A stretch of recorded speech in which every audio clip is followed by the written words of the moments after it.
Welcome back to Conservative Conversations. I'm your host, Reid. And I'm Frank. Today we're going to be talking about JD Vance showing up to East Palestine, Ohio to stir up the muck. We're also going to be talking about progressive DAs taking over our big cities, as well as the ongoing war situation with Russia and Ukraine. And to top it off, we're going to be talking about green energy policies, whether or not they're being favored in the States. So let's get into it. Okay, so to follow up with, an ongoing story and something that we mentioned in our last segment, you remember, I'm sure, that there was this train derailment here in East Palestine, Ohio, right over near the border with Pennsylvania.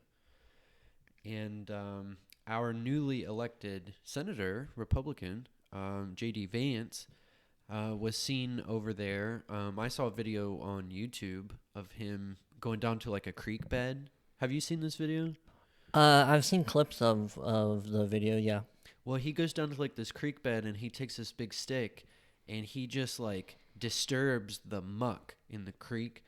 And you can see the chemicals release out of like the mud, Right. And like come up to the surface, and you see this like sheen of chemicals all over the surface of the water where it had not been there just a second before. Right. Yeah. So that's definitely pretty interesting, and I think it's pretty cool, that he's using his new spot, his new microphone or megaphone, as you might say. His new platform as a senator. Yeah, exactly. To really shed some light on this. Right. There's been a lot of questions and a lot of calls or a lot of cries of cover up, because FEMA hasn't wanted to react to this. Right. The government hasn't really wanted to react. Norfolk Southern hasn't really wanted to react. I heard that there was some kind of a town hall. I think our governor might have gone. I heard the only empty seat in the room was from Norfolk Southern. They didn't come. They just made a statement instead. Right. Said something about how they're pulling together a fund of like $1 million to aid in whatever cleanup efforts or whatever is ongoing. And the thing about FEMA, I just kind of touched on it, but the federal government had not really wanted to touch this with a 10-foot pole, and I think even DeWine, governor of Ohio, Mike DeWine, had been, begging basically FEMA to get involved, and they just kept saying no, no, no. But then, funnily enough, I saw an article put out that said that Trump had said he was going to come visit East Palestine, and immediately the next day following his announcement, FEMA stepped in to help. Yeah, that is quite interesting timing. Well, I just think it shows that he's still getting stuff done. Yeah. When I heard that story, I thought, wow, maybe he will be our president again, because that's effective leadership, Right. Sure. And, it makes you think, J.D. Vance is a new senator. He just took his office at the beginning of this year. And, after I heard about the fact that he was there in East Palestine, stirring up the muck, as you said, I like that word. I even used it out loud the other day, too. And I wondered, where's Sherrod Brown, our other senator, showing up, stirring up the muck, too? I haven't heard a peep from him. I mean, he might have been on the news making comments, but none significantly enough that they've come across the places I often follow. And I like the word muck because it reminds me of back in the turn of the century in the 1900s, the muckrakers, the journalists, and this is the kind of stories that they'd be all over. Yeah. And so I think, saying that J.D. Vance has come to stir up the muck in the river is really, really good use of the word. I think so, too. And I think he probably obviously thought so, too. Yeah. Oh, yeah. Right. And it definitely shows that he at least is, making it seem like he's definitely committed to the state. I mean, he's a new senator, so he doesn't have that much of a political record, so he's definitely making good moves as a new person. Yeah, in the they office. haven't got his hooks in him yet. Right. Their hooks in him yet. Right. But So good for him. on the flip side, though, I do think that it's a great thing, truly great for him to come, and it shows that he's like a man of the people, Right, is how I exactly. would put it, that he is willing to get down in those dirty creek beds Right. and stir those chemicals up Yep. to prove, he'll risk it. He'll put Yeah. himself on the line. Yeah, That's some of the kind of claims, like, the Democrats were trying to make about him when he was running. Like, he's not really for the people of Ohio because he left and started these businesses or whatever. I forget exactly what he was doing. Some kind of venture capitalist, maybe. I could be very wrong. Other than his book, I know that's one of the reasons why he has name recognition. yeah. But that is kind of one of the things I kept saying about him is he's not really a man of the people in Ohio because he left Ohio and went off and did whatever it was he was doing. Yeah. He didn't stick around, but here he is going to the people where the problem is, and like you said, getting his hands dirty. He's stirring up that stuff and breathing it in. I don't know if he was wearing any kind of protective gear. It didn't No, seem like it. Yeah, he wasn't. I didn't think so.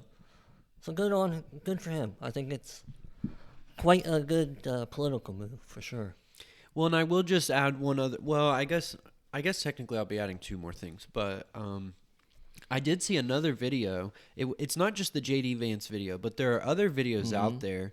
There was one of a mother who took a big rock. She has a creek, basically runs in her backyard or whatever. She goes and tosses a large stone into the creek. Right. And it splashes, okay? And as the rock falls, you just see it almost like bubbles up these chemicals. And it immediately coats the surface of the water. Now, JD Vance, in his video, he just got on like the edge of the creek and took a stick and just stirred the muck. Right. And Sure. a little bit just popped up. Beautifully demonstrated. Sure. I dare say they had practiced to make sure that the camera picks it up and everything. But this mother, she just tosses this large rock out there, and it disturbs because it's moving water. Yeah. You can actually see it sort of bubble up and how it's affected, and it goes almost into these like eddies, and you can see that the chemical disperses itself in basically every direction after it's disturbed. It doesn't just flow with the water. It churns through the water, into the water. It gets all mixed up in the water. Right. So, I mean, that's just scary for me to think about, too, because you think about all the things that are disturbing the water all the time. I mean, the water itself, in a way, is disturbing that muck as it's moving. So, you think about issues downstream. Well, it's interesting you mentioned that because I think it was just this morning or yesterday that I heard Cincinnati and Northern Kentucky are closing their water intake because of this. Or reducing it, something of the sort. Well, yeah, I know. I don't know the fact, but they did mention it in one reporting. I don't know if it was Fox News or who it was, but about how many states, municipalities, how many people drink out of the Ohio River. Right. Yeah. So, a lot. Yeah, it's affecting a lot of people, and you think about that stuff just flowing. Well, because it's not just the Ohio River; it dumps into other rivers. Surely, yeah. So it's not contained, and it's gonna certainly affect many people just outside of East Palestine. Well, and in a way, we've only scratched the surface on this. We won't find out the long-term effects. Right. If it gets into the groundwater, if it's going to be a real lingering issue. But anyway, my last point on that, did you have something you wanted to say? Nope. Oh, okay, I'm sorry. I felt like I was... No, I was just saying, right? Oh, okay. Well, the last thing I would say then is, especially since a lot of this is unknown and ongoing, and we'll probably have to give updates to this story in the future, is that obviously we're praying for the people, Right. That they're unaffected or, that they're not going to be any more affected than they have been. Hopefully no health issues, no lingering problems. Maybe FEMA's involvement actually will get things cleaned up. I don't know. We can hope and pray. Right, yeah, that'd be nice. That's part of their job. So anyway, that's all I really had on that, just to follow up. Yep, and it's definitely a good one. It's certainly a developing story, and will be for a while, even though it might fall out of the headlines. But one of my topics is kind of, well, it's not related, but it is sort of a follow-up to some stories I've covered regarding like the level of crime in our big cities. Recently on this podcast called Morning Wire, which is produced by Daily Wire. It's like a 15-minute daily news show podcast. And they often cover stories that aren't really in the headlines. And they recently had on a guy by the name of Jim Nels, who is a Washington Examiner contributor, and he's been reporting on his investigative reporting on the number of progressive DAs that are being elected in these cities. Right. And one of the things he found, which I've definitely heard several times before, since 2016, George Soros has spent more than $40 million to elect 75 prosecutors, and those 75 prosecutors cover more than 20% of the American population. Wow. Which is a lot. It's just those, 75 covering just 20% of the population.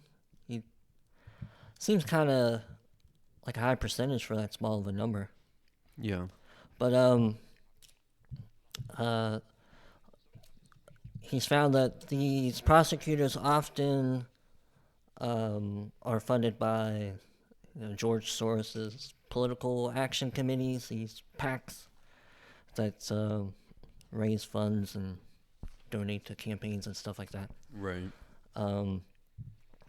And oftentimes the PACs push for policies to like decriminalize nonviolent crimes, defund the police, and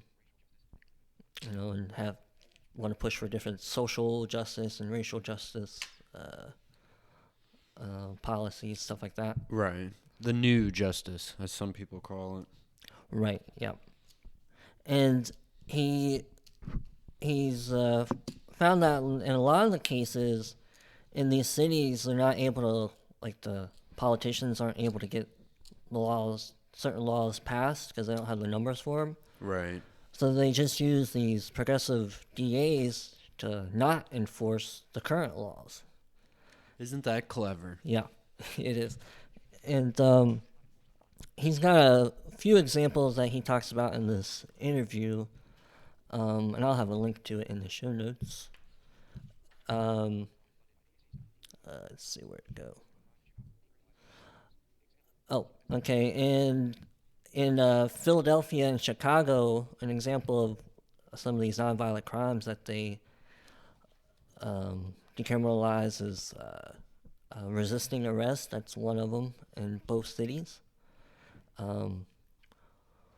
Which, whether or not one might think that's really a crime or not, but it definitely causes problems if, that's a lot of the beginnings of these police videos we see, often cases where somebody's resisting the commands of the officer. Yeah. So yeah, that's one example of some of the things they're trying to decriminalize. I got another one here.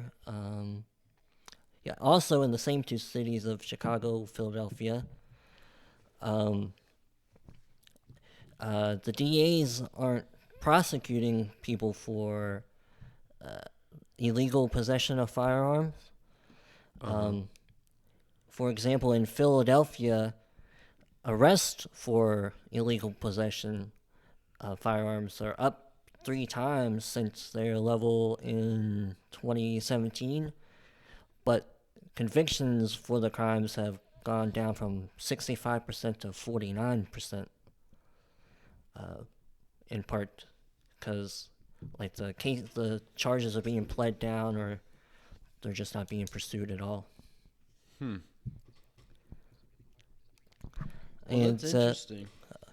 yeah, and it just kind of ties into, like I said, stuff I've mentioned before, that how we've seen these increases in crime rates in these cities, and this is just one piece of the puzzle of why it's happening, because the DAs and the prosecutors aren't, trying to convict the criminals for the crimes that they're committing, so they are being incentivized to go out and do it again because they know they won't get in trouble for it. Well, I've got a couple things to say about that, if you don't mind. I would say that, well, it's an old question, but I would ask, who prosecutes the prosecutors? Because that obviously needs to be done. If they're derelict in their duty, I mean, that's almost a crime. They can't be elected and then disobey the laws that they're elected to prosecute. Right. I mean, it's...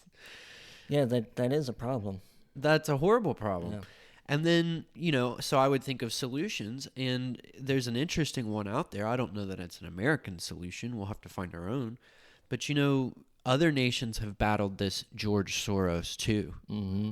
And there have been countries like Hungary. Hungary's a perfect example. They even have a Stop Soros law that combats illegal immigration, or essentially immigration into their country. It heavily curtails the immigration that was happening before the law. Yeah, I've definitely heard of that. Tucker Carlson's done reporting on Hungary. I've seen some of his videos. That's right, on Fox Nation. Mm-hmm. Right, yeah, I remember he put out those series of interviews or whatever it was with Zelensky or... Oh, not Zelensky. It wouldn't be Zelensky. It's that other fella whose name I can't recall. I can't recall his name either at the moment. But yeah, those were pretty good series. Mm-hmm. But the other point that I'd like to make, if you don't mind, is one that you'd think that these almost like socialist liberal types wouldn't approve of one rich man buying that much of an influence when he's not even a citizen of these municipalities. Yeah. Yeah, well, I would think in a lot of cases, especially if you want to stereotype, or not stereotype, but use college students as a demographic example, like these socialist liberal types, they're probably not even told anything about the fact that these DAs are being funded by George Soros. Surely not. So, they wouldn't even question that. Well, it's the type of thing, if you just took the factoid that you just said, that he owns 20% of America's attorneys or whatever. Essentially. If you went and asked that, without saying a name, to a college liberal, and you said, if one man who doesn't even live in the United States influenced 20% of the DAs... Wouldn't you be upset by that? I'm sure they'd say, no rich man needs that much power. Yeah. They'd probably jump to conclusions and say, how dare Donald Trump? Right? Because the fact that I said he's not a citizen wouldn't even matter to them. They're so hell-bent on their... Well, then I think if you start to get into specifics and tell them what kind of stuff these DAs support, but then they support that stuff too. So that you get them questioning, well... maybe I don't mind it, or whatever, stuff like that. Yeah. So they're willing to look maybe past I'm a little George Soros acolyte. Who is this George Soros anyway? Right.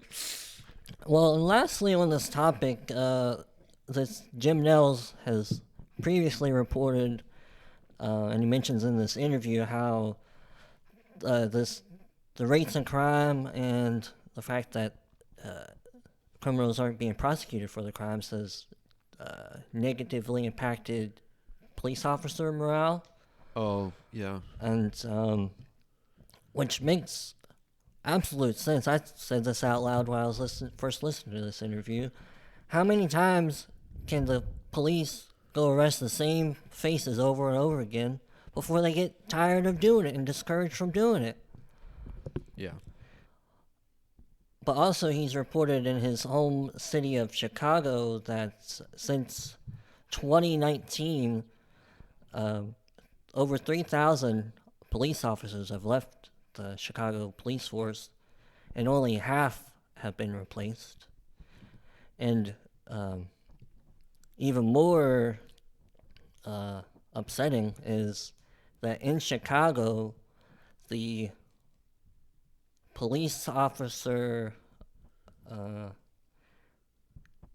trying to be sensitive about the word because YouTube doesn't like the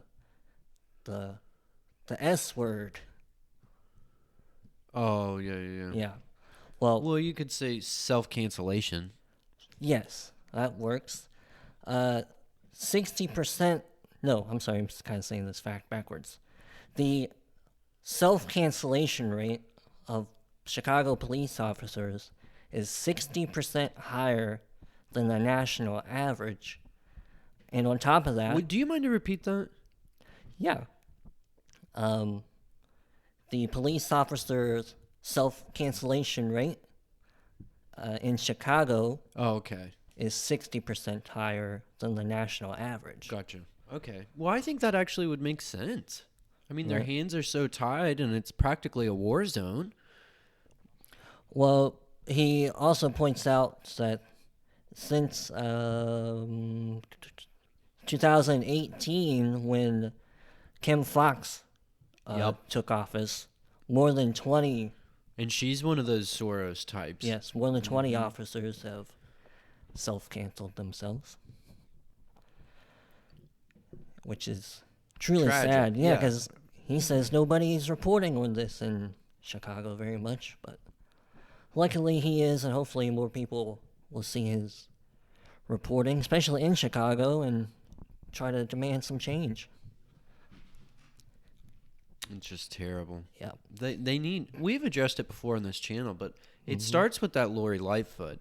I'm sorry. Sure. Because even if Kim Fox was still in the job, if they had a good person leading Chicago, Kim Fox wouldn't be able to get away with that. Yeah, exactly. It's good leadership. They lack it in Right. Chicago. They have for a long time. Mm-hmm. I mean, we've mentioned this problem too. I mean, with statistics like this, what person in Chicago is going to want to go be a police officer? Well, they'd better pay $1 million a year. Right. I mean, because like I mentioned, one of his statistics is that only half of the police officers who have left have been replaced. And it makes sense. Like I just said, who is going to want to go be a police officer other than desperate people? Yeah. And potentially... Well, then the whole department's going to go downhill. Sure. Well, because yeah. they'll have to throw out, a blanket-wide offer to get Right. people in. They'll just say, okay, we'll take you with a criminal history. We'll take you with drug problems. We'll take you. Well, just as long as you can breathe, come on in. We'll take you. Well, And where's your police force going to be then? Well, I'll tie it up with this since you said that. This is what we saw in Memphis recently with that when those police officers beat that young man to death. Yep. The Memphis Police Department had lowered their requirements, and I'd have to go try to look for an article again, but I'm pretty sure I heard that at least one of those 5 officers were a convicted felon prior to them Well, it being just employed. makes sense. I mean, you're seeing it in every industry. Why not with the cops as well? Yeah. You see it with the Army, for goodness sakes. Right. They've lowered their standards. Now to be a Navy SEAL, they've lowered their standards. I mean, Yeah. I don't want to get up on my soapbox, but I think it all goes back to that No Child Left Behind. That was such a lowering of the bar that I think that's what people have just grown up with now, is let's just lower the bar. Everybody can graduate. Everybody can jump over, you know? Mhm. Oh, you can't jump over? Let's put it down lower. It seems like we're racing towards the bottom. Yeah, definitely. So yeah, these weak DAs and the lowering of the standards and a whole bunch of other stuff is multifaceted reasons why we see these increases in crime in the city, and hopefully one day we'll get the right people to start making some changes where in these cities so people can feel safe to live there. Yeah. Well, and I think, not to just stay on that topic, but I think that's the real tragedy with the self-cancellation angle, is think of how much those people, those cops must have loved Chicago. Yeah. That exactly. they felt that they couldn't even pick up their 30-year career and move somewhere else. That they didn't want to leave Chicago. And they were so overwhelmed that they were just going to die there if that's where they were at. That's terrible. Yeah. I mean, this is a free country, and I understand loving a place, and I understand wanting to die for a place, but to do that, I don't know. It hurts the soul. Sure does. Yeah, definitely. Definitely. All right, so what do you got next for us? All right, so I guess really the next thing that I would have is kind of morbid, too. Okay, I guess it's an all right transition. Yeah, it's sort of a heavy subject kind of day, I guess. So I'll ease into it. I don't know if you saw, but North Korea just tested another long-range missile. Oh, yeah, and like flew over Japan or something? Yeah. Landed close to Japan? This is the third time this year that they've tested a long-range missile of this type.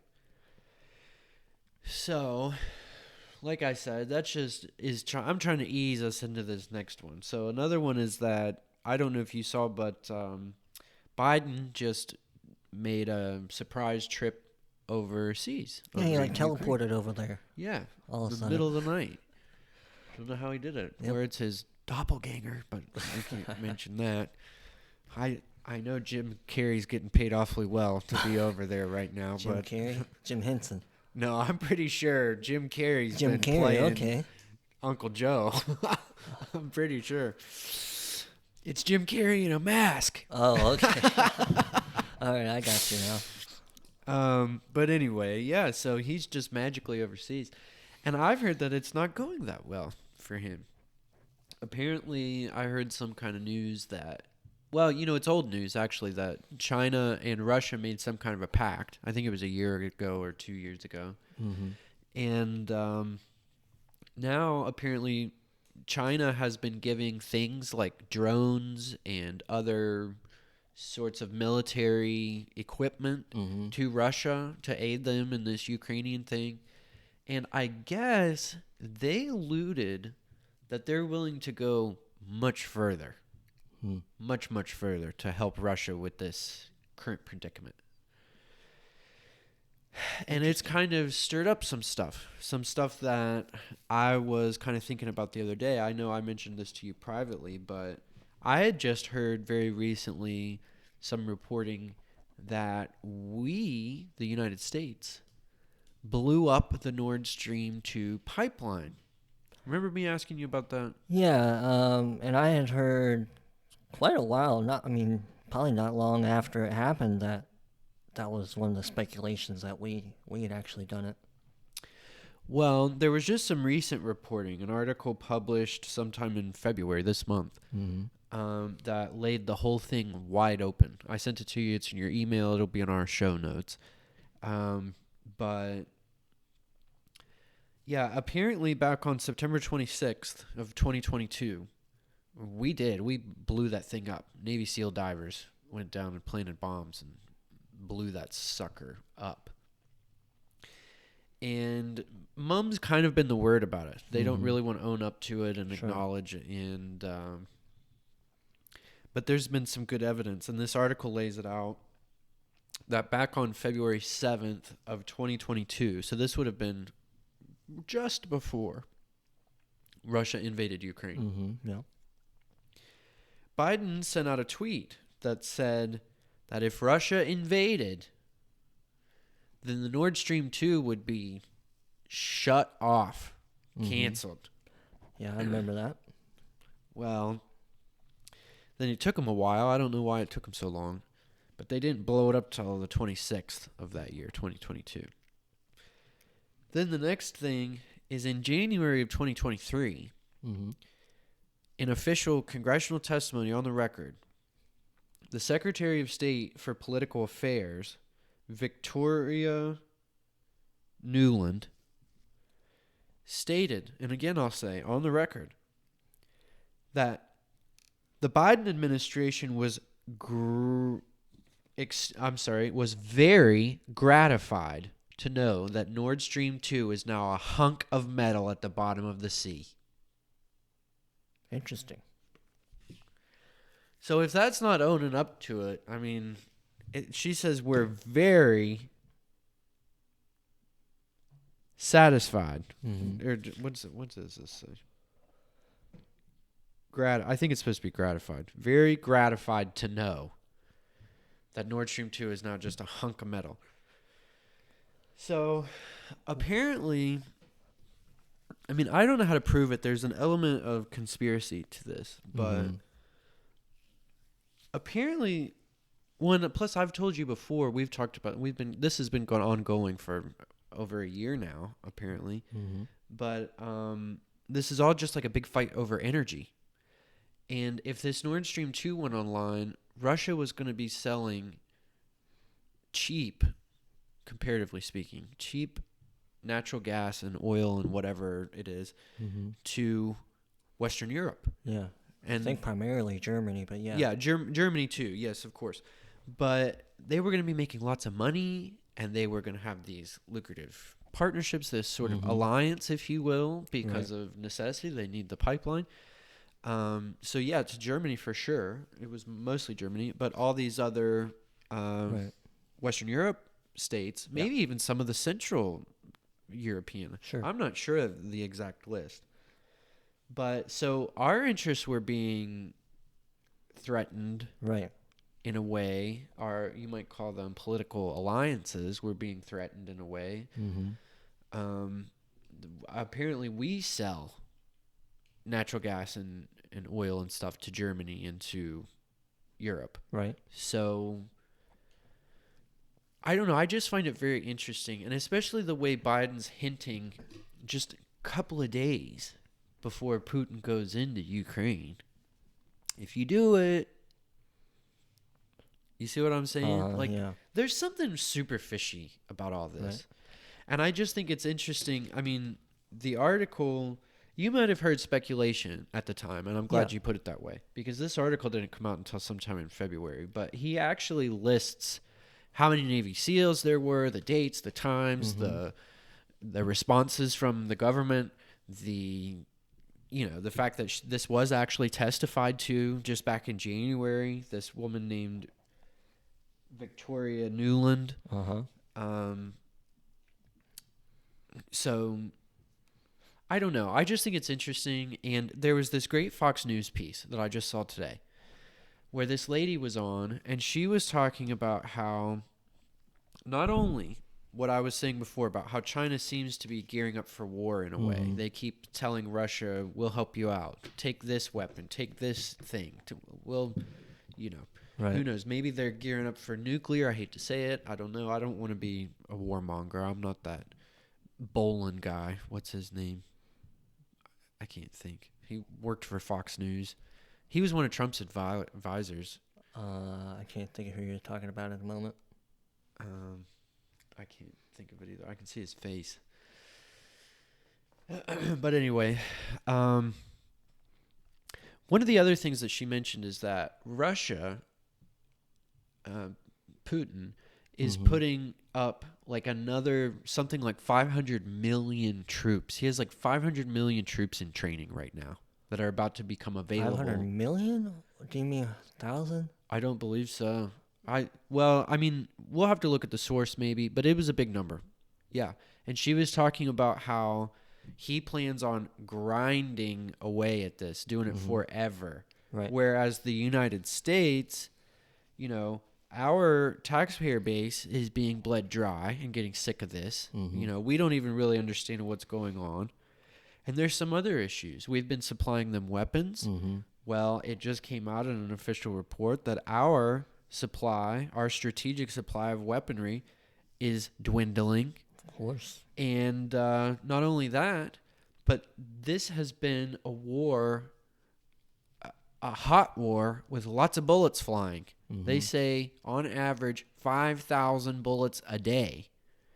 And the United States munitions manufacturing effort cannot keep up with 5,000 a day. So, I mean, that's just worrying. I mean, especially, you know how I think, especially when you have somebody sitting here on TV screaming this stuff. Our weapons supply is dwindling. You have official reports that read this way. We can't keep up with bullets. You got Russia and China both saying they're going to double down. They'll be at this forever. They'll go nuclear, for God's sakes.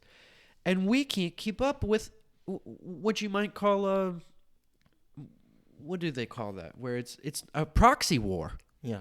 We're not even really there. Right. So imagine if we went hot and we're being fought on two fronts from two enemies. I mean, it just sounds, with this leadership. Yeah, that'd be terrible. No, this is just speculation. You know, thoughts popping in my head while we're talking about it. You know, China getting more involved seems like it could be a, you know, part distraction on their end. Because if they can get us more focused on the Ukraine and Russia war, then maybe on the sideline they can go make more encroachments towards Taiwan or other parts of the South China Sea. Well, I think that's one of the reasons why Russia and China made that compact, because, I mean, that's what one of the Fox News hosts was trying to say, too, is that we should be fighting this war with Russia and we should be giving it all we've got, because imagine what kind of a message that would be if we just allowed Ukraine to be taken. Right. Then Taiwan would be taken. But I don't see why the two have to be linked. And it's like I said, Right, it seems like there's a lot more. Now, I'm sure a lot of people might think that way. And I'm sure there's some truth to it. But I think it's more nuanced than that. And this energy, it seems to be the name of the game. Because China, yeah, they might want Taiwan. It was historically theirs in the first place, you know? I mean, I'm not giving in. I'm not a Chinist, you know? I don't think they should take Taiwan. I've got good family friends who are from Taiwan. But, I mean, if you look at it in that way, that's just a territorial dispute. The energy game is important to them too. That's why they've been doing their Belt and Road Initiative. They're making all those compacts with those other nations, India and you know, a lot of countries in Africa. Yeah, countries in Africa, a lot of the Philippines, those kind of countries, the little island things, and they're trying to secure up what they can and supply those nations with what they can and build that road so they have supply chain routes and all that stuff. And quite frankly, Taiwan doesn't really fit into that. It's an old, you know, Xi Jinping just wants that feather in his cap to say that they have the crowning jewel back in the crown or whatever. But well, I definitely understand. I think it is slightly more than just territorial because we've talked about before how Taiwan makes all these computer chips and China wants access to those.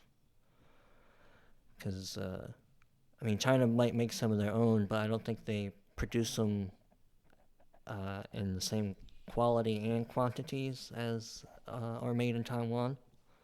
Well, I don't know that China does anything to the same quality as other parts of the country or, you know, world. They are damn good at manufacturing stuff quickly, but I don't know about the quality. Seems to me they could fix some of those issues. You don't have to fix that by takeover. But, who am I? What do I know? But so, yeah, anyway, I mean, I mostly wanted to talk about it just because I just heard it. It was a really good bit. Mm-hmm. The link to that Fox News clip is going to be in the show notes. I highly recommend you check it out. And not because I want you to stock your basement and be afraid of nuclear war either, but I just find that stuff very interesting and concerning. And I see us being split. I've been saying it for a while. And if China were to step in at a time like this, when we've been fighting a proxy war with Russia for a year, with this leadership that we have, I mean, I almost feel like we've been begging for Chinese takeover. Now, will it ever happen? I've said before, I'd love to see some little Chinese fella come over here and try and take a West Virginian's land from a West Virginian. I don't think it's going to happen, ever. But it is very concerning, and I don't think our nation could afford it. No, I don't think so either. Physically and financially. Because as you mentioned shortly ago, I mean, recruitment's down for our military. I'm sure it is. So I'm sure it is. It would be hard to... Unless you want to go be a rainbow soldier. Yeah. She, him, her, they, it. Be your authentic self. Yeah. But yeah, I think it's definitely concerning too. We have a weak administration on foreign policy, and it's definitely been showing in the past couple months, if not the past year. His whole more than a year. Yeah, his whole administration. Yeah, that's right. Dare we mention Afghanistan again? Yeah. Yep, that's only one of many problems. He also blew up our Nord Stream pipeline. What was that one called? I don't know. Yeah, the big one that they were supposed to do that he shut down. Oh. Okay, I see what you're saying. XL. He blew up our XL pipeline. Well, he didn't blow it up. In a way, he did. We don't want to confuse the people about the language. Well, he shut it down. There we go. Because we were talking about that we literally blew up Nord Stream. Okay, and he figuratively blew up XL. Okay, yes. He figuratively blew up two pipelines. Yeah, and it's funny that you mentioned the pipeline, because that kind of feeds into my next topic related to our green energy policies. Cheryl Atkinson, who is a really good old school reporter, she's got a show, comes on Sundays, I think, on local Fox broadcast stations, called Full Measure with Cheryl Atkinson. You can also find the full episodes and each individual segments on her YouTube channel. There'll be links for the particular episode that I'm going to be talking about in the show notes. But she reported that, a couple states have delayed their planned closing of coal plants. This was Nebraska, New Mexico, Indiana, and Wisconsin. And, one particular public service controller, something like that, was talking about how she's calling for a national pause and reconsideration of our energy plans, because a lot of these states have been switching to like the solar and wind energy and stuff like that. And one of the things that she points out, which a lot of I guess not just conservatives, but a lot of people have pointed out, like, these EV cars and the solar panels might be clean emitting, but the process to get them there is certainly not clean. And well, not to mention they do all the rare earth mineral stripping. They do a lot of mine stripping to get those right, and minerals. that's part of it. Yep. Mm-hmm. So she let's talk about how we need to think about, these things might be clean emitting, but we have to consider what it takes to get there, and also that you can't just switch to them, as your only sources of energy. One in part of the process to make them isn't clean, so you're not really solving the problem by having them produced. But also they're not quite as reliable. So she promotes a balanced approach to our energy system, which makes sense. I think the phrase she used, an all of the above type approach. Yeah, I've heard that expression Yeah. before. Because, most people, I don't know anybody really who doesn't want clean air and, clean water or whatever the case might be. Well, I'm a cigarette smoker. Well, but it's just a matter of, in the case of like solar panels and the EV cars, they're just not quite ready for prime time and exclusive use. And you can't get rid of your fossil fuels yet because they're still needed. And they importantly have, by processes like fracking, have helped to reduce emissions from like fossil fuels and stuff like that. So I thought that was a good piece, and hopefully we'll see more policies like this in other states where they're slowly rolling back their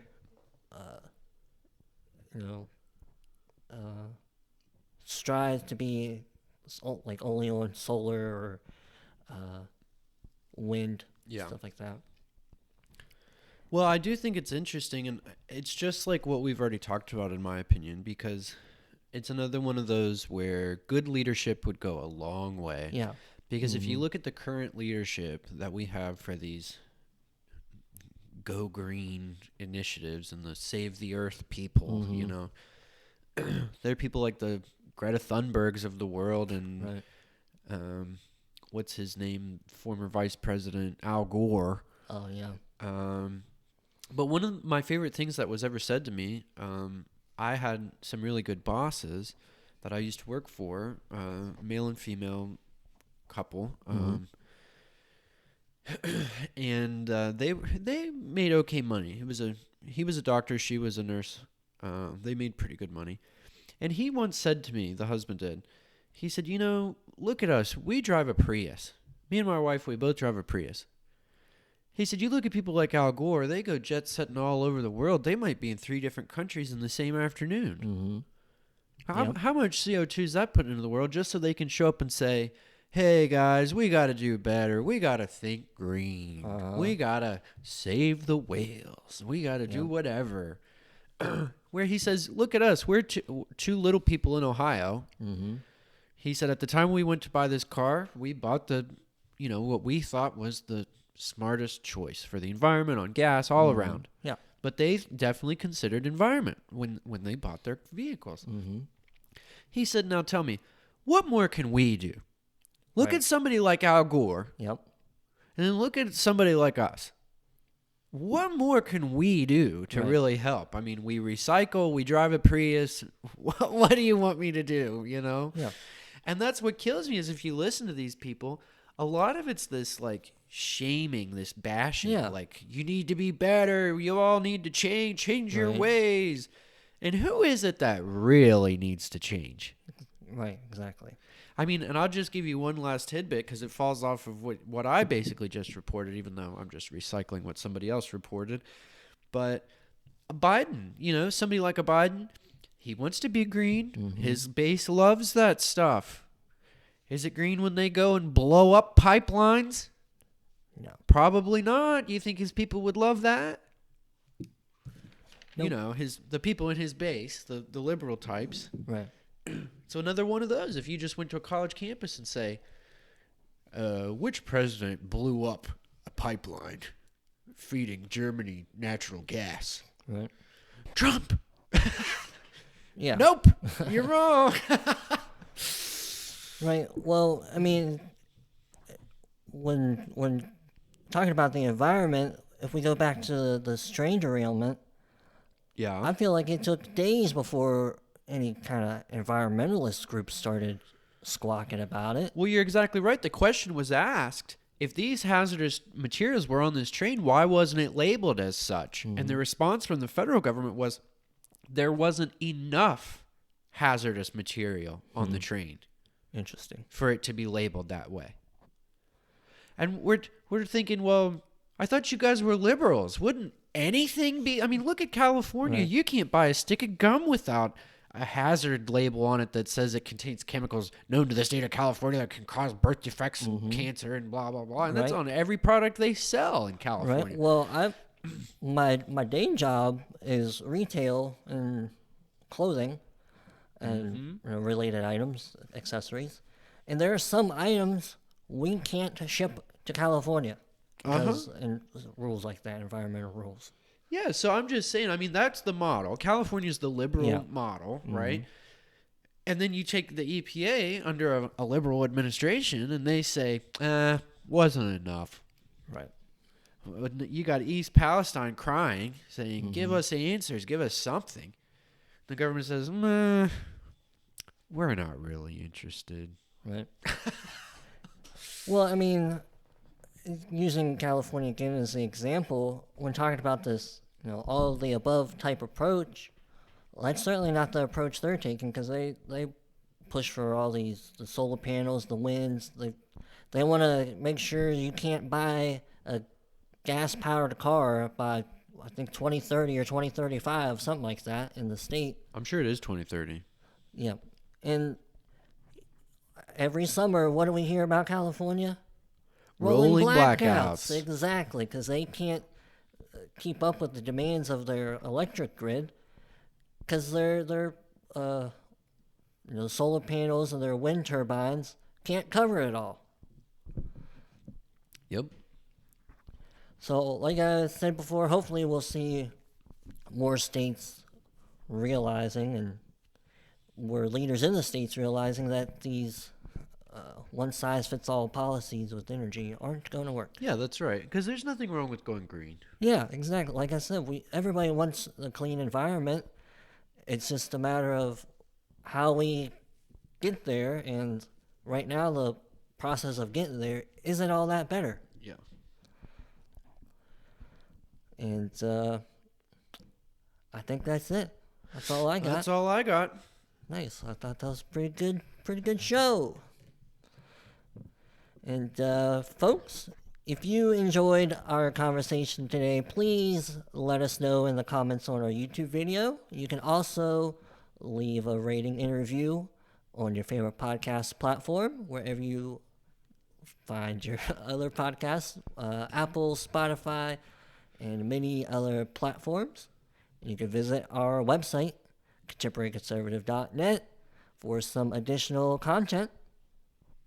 And as always, thanks for listening.